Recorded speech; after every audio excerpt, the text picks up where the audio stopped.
of Ricky's big issues is her dog distraction. She's able to walk by calm dogs, but at the garden, there was a huge agility course set up.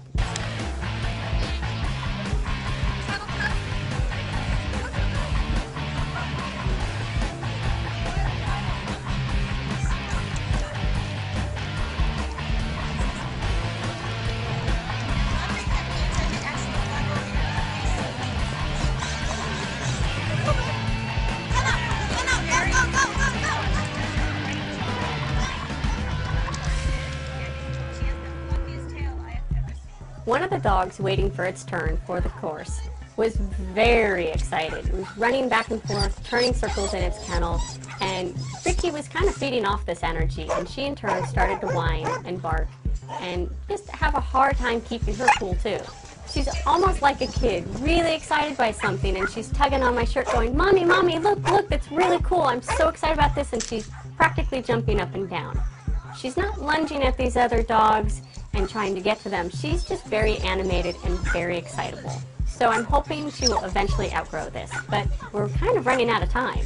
At the garden, there were some alpacas, and this is the first time she's seen anything like this animal, and it proved to be something she was really curious about. For some reason, she didn't seem fazed by the alpacas at all. She was very curious and even sticking her nose through the portable fence that was keeping them enclosed. Now, there was a really sweet black lab that was in the fenced area with the alpacas. And at one point, the lab got out from the fence and came up and greeted Ricky. Now, this lab was very calm, so in turn, Ricky was really calm, and she handled this loose dog way better than the way she handled the agility dogs.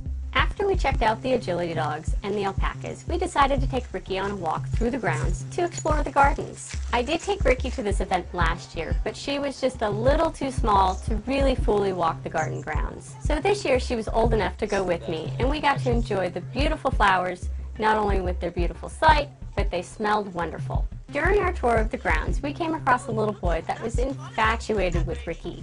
He was really excited by her and was grabbing handfuls of little rocks and actually throwing them at Ricky. This didn't excite her at all, didn't faze her one bit. She just kind of sat there and just dealt with it. He wasn't in danger of injuring her because he was just a small little toddler, and it was actually kind of amusing watching his parents try to control him. But Ricky handled it really well, and I'm really proud of her. While we were walking through the garden, we couldn't help but stop and take some beautiful pictures of Ricky. Now, I did remove her head collar for most of these pictures because, well, she's just a lot cuter without wearing it. And being a crowded event, it gave us a great opportunity to work on her sit and down stays. This was a new challenge for Ricky. I haven't really asked her to sit or down stay and walk away from her with a big crowd around before. She did really well. She did everything I asked and stood still and allowed me to take some pictures of her. So even though she does have a few issues, she's got a lot of positive things going for her. Now, if you've seen previous episodes, you know that Ricky loves to swim. On our tour of the grounds, we did come across a swimming pool and decided to take Ricky up to it. Now, this is the first time she's seen a pool that she has not been allowed to get into. So we took this opportunity to teach Ricky when it's okay to get in a pool, when it's not okay to get in a pool. And it's definitely not okay for her to try to jump in a pool when she's working. She's got her jacket and head collar on, so this indicates to her that she's on the job. She was very eager to go up to the pool, so I didn't let her get all the way to the edge, because I couldn't guarantee that she wouldn't try to jump in. The only thing that kind of got to her were the pumps that were pumping water into the pool. She's very attracted to pumps and water fountains and just basically the movement of the water. Now, I did take her back and forth around that area a few times to desensitize her to it, and she did really well. So she's well on her way to understanding when it's okay to play in the water and when it's not.